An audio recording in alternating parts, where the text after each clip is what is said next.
Hi, I'm Diane, your host of Epic Conversations. Thanks for joining us. Today we have David McClure back again talking about leadership. And even though David is in charge of 170 people, he still has to lead upward. And that's what we're going to be talking about in today's episode.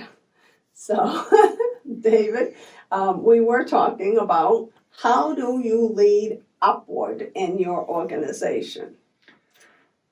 And I will start by saying, I think a lot of people have no idea that because you have a boss that you can lead your boss.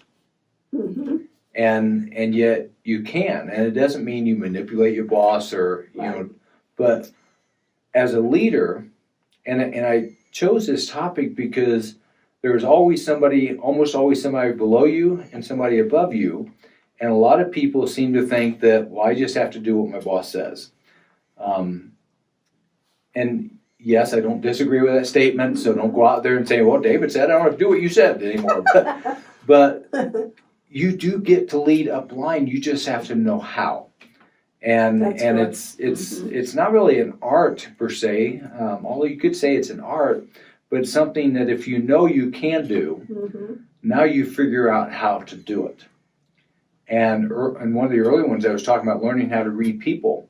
Well, you could probably take everything I've already taught on and wrap it up into leading upline.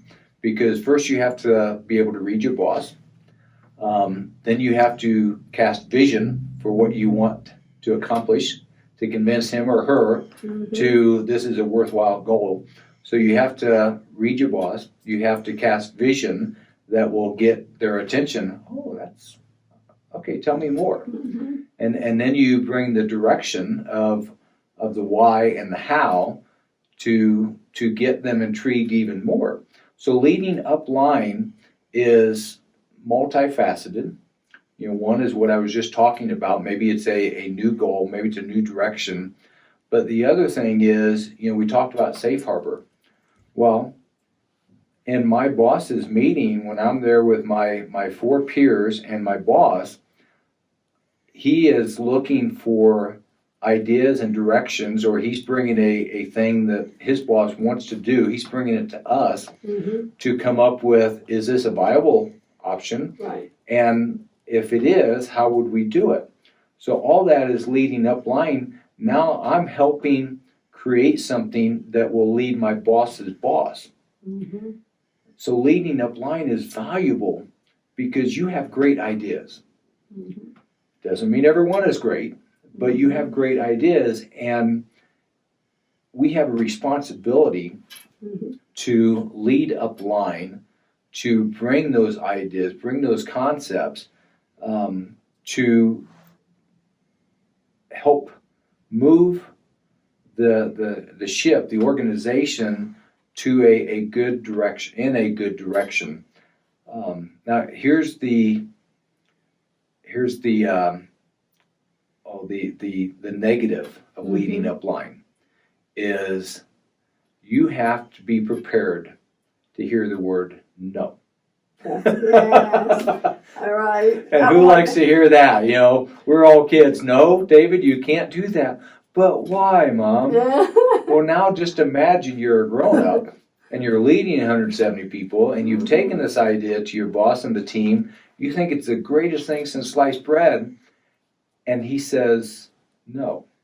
And that's something you have to be prepared to accept. That's right. Because you are a person under authority. And just because it sounds great to you, it may not line up with the vision of the next line up of the president. And so you have to be prepared to accept no, but you also have to be prepared to go with what your desire is and present it. Knowing you might get a no, you might get a yes, but if you don't present it all, you got nothing. That's correct. If you don't take any action, exactly, right, you would have had nothing.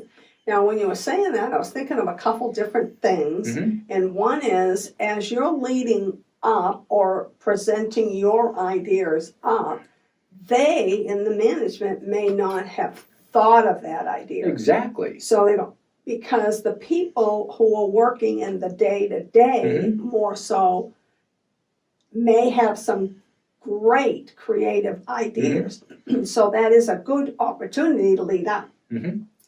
The other thing too, like you were saying with the no, is as the one, presenting the idea up, you may not know the whole umbrella of the vision, that they have other things on their plate. Exactly. Or it doesn't quite line up with the vision, like you said. So it could work either way. It could be a positive thing, or it could be it's not going to work. Yeah. But if you never try, you'll never know. Well, and you bring up a great point. The people doing the work, no matter what level you're at, the people doing the work are the ones that know the pain points. Mm-hmm. Yes. Did I hit a pain point that time? But they're the ones that know the pain point. They're the ones that know maybe a little bit better about what the customer wants. Mm-hmm. And so who is better to come up with the ideas to make things better than the people doing it all the time? That's and we've all been there. I mean, throughout my life, my career, there's been times that it's like, Diane, there's a better way to do this. I know I tell Leslie the story about the rabbit caught in the hole and can't get out, and another rabbit comes along and, what you doing down there? Well, I fell in, I can't get out. Okay, next thing you know, the rabbit jumps in, and the first rabbit's like, why did you jump in here? Now we're both trapped. No, I've been here before, I know the way out. That's good. That's good. And so the ones in the trenches, and I don't care how high you get, you are always in a trench. What's the old saying? Put that in your pipe and smoke it. Yeah, no matter what level, you're still in a trench. And who knows better of how to work in that trench than the person in there?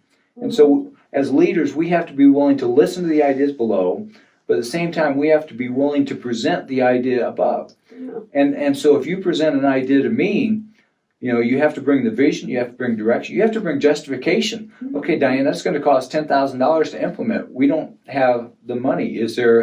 Can we phase in that thing? You have to be able to bring justification, because for me to take it upline, you have to convince me that there's value in that. Mm-hmm. And as such, when I take it upline, it's almost like it's my idea, because I think it's the greatest thing there is. So you have to be willing to bring all those things. You have to be willing to hear the word no and not get offended. I have to be willing, if I think, man, this is a great idea, and I take it upline, I have to be willing to hear the word no, which then what happens? Now you're going to hear the word no, even though I said yes, I think it's great.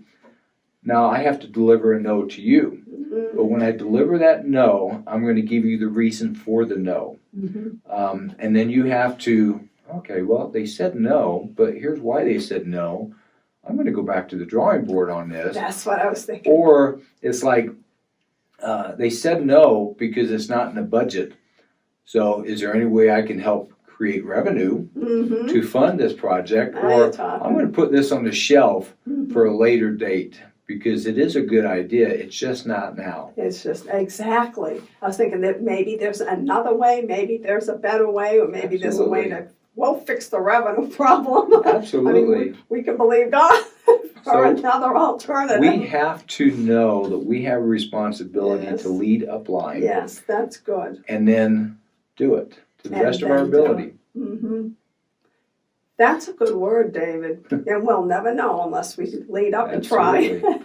and you do it with a good attitude. Absolutely. And be prepared. That's good. Very, very good. I'm glad. I hope that you caught that. Maybe you have some opportunities to lead upward too and take advantage of them. So thank you for joining us. David's coming back for more episodes. And in the meantime, if you're enjoying these videos, please subscribe to this channel and share it with a friend. And then have an epic day in the Lord.